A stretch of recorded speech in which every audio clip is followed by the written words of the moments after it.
Hello everyone, welcome to Global Disaster News.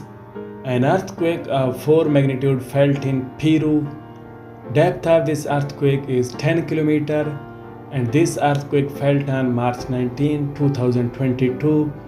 Local time is 1:52 am. Nearby towns and cities: 3 km south and east of Madrigal, 21 km west of Chive, 36 km west and south of Kulu.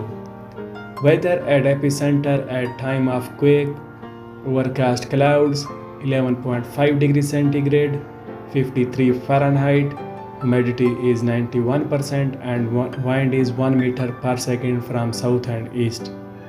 Estimated release energy from this quake is 17.5 megawatt hours, which is equivalent to 15.1 tons. Primary data source is European Mediterranean Seismological Center. If you like this video, make sure to subscribe my channel and press the bell icon for more updates. Thanks for watching.